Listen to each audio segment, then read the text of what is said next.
Hello, everyone. Tonight we're zeroing in on a tense and escalating situation in Eastern Europe.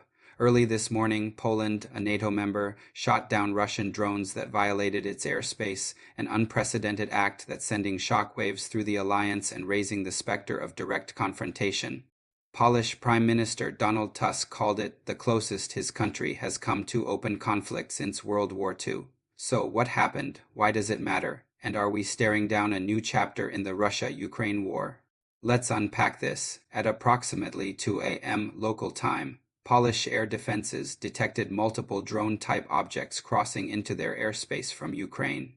These weren't stray kites or weather balloons. Polish officials quickly confirmed they were Russian military drones, likely launched as part of a broader overnight assault on Ukrainian targets. Poland, backed by NATO allies, didn't hesitate. Fighter jets scrambled, and at least one drone was shot down over Polish territory.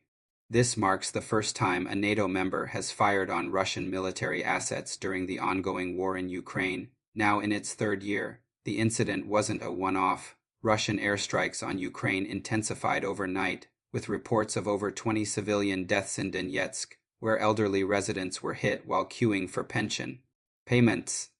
Poland's military says the drones likely strayed during these attacks, but the violation was deemed an act of aggression. Tusk didn't mince words, warning that Poland and NATO are now on high alert. Posts on X are buzzing with reactions. Some call it a justified response. Others fear it's a dangerous escalation. One user quipped, "Poland just drew a line in the sky, and Russia's not known for respecting boundaries." But here's the kicker. This isn't just about a few drones. It's a test of NATO's resolve, and the timing couldn't be more delicate, with US President Donald Trump pushing for negotiations to end the war. And Russia's Vladimir Putin showing no signs of backing down. This incident throws a wrench into an already volatile geopolitical machine. To understand why this is a big deal, let's zoom out. Poland shares a 330-mile border with Ukraine, and it's been a critical hub for Western aid, think weapons, humanitarian supplies, and logistics. Since Russia's invasion in 2022, Poland has been a frontline state, hosting NATO troops and beefing up its own defenses, but shooting down a Russian drone? That's crossing a Rubicon. NATO's Article 5 mutual defense looms large here. An attack on one member is an attack on all. So, when Russian drones buzz into Polish airspace, it's not just a navigation ellipse. It's a potential trigger for a wider conflict. Now, let's not get carried away with World War III headlines just yet. The drones were likely unmanned and didn't cause damage, but the symbolism is deafening. Russia's been pushing boundaries, literally and figuratively, since its annexation of Crimea in 2014. This incident comes on the heels of a massive Russian air assault on Ukraine, which injured railway workers and disrupted civilian life. Meanwhile, Putin's cozying up to allies like North Korea and China, as seen at Beijing's recent Victory Day parade. One might say Putin's playing chess while the West is still figuring out the board.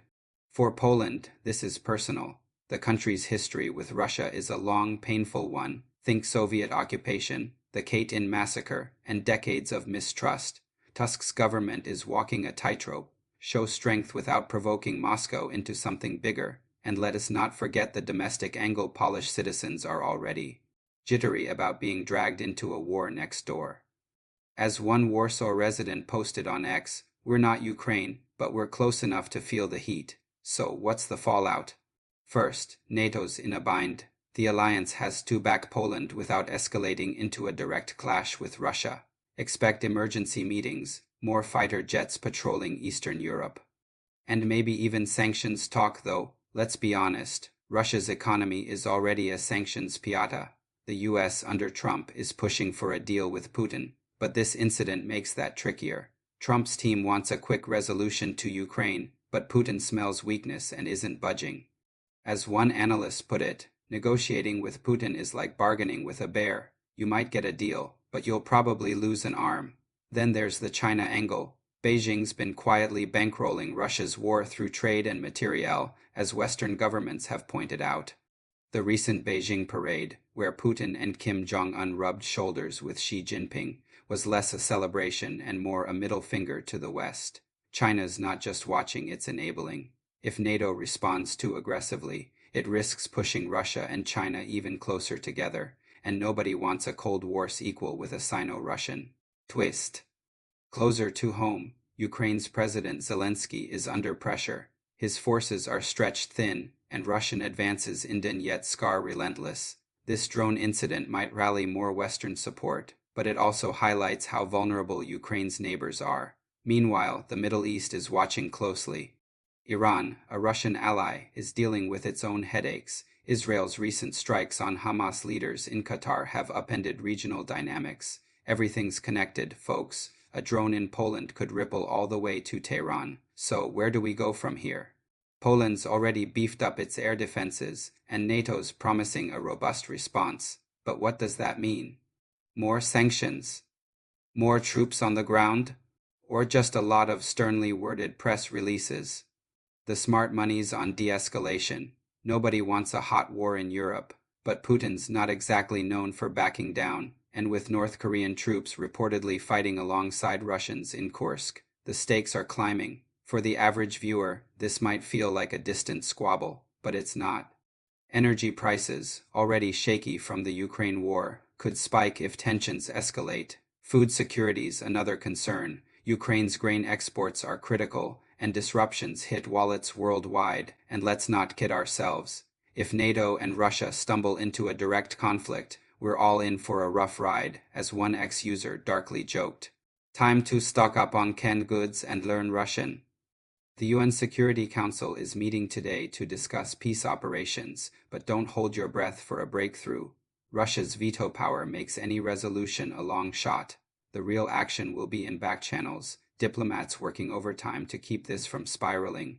Trump's team says a Putin meeting is in the works, but after today's events, good luck getting everyone to play nice. Tonight's events in Poland are a stark reminder. The world's a tinderbox, and a single spark, like a stray drone, could set it ablaze. The Russia-Ukraine war is no longer just a regional conflict. It's a global test of alliances, resolve and restraint. Will NATO hold the line? Will Putin push harder? And can the world avoid stumbling into a broader war? Stay tuned, because this story's far from over. Thanks for watching. See you tomorrow for the next headline that matters.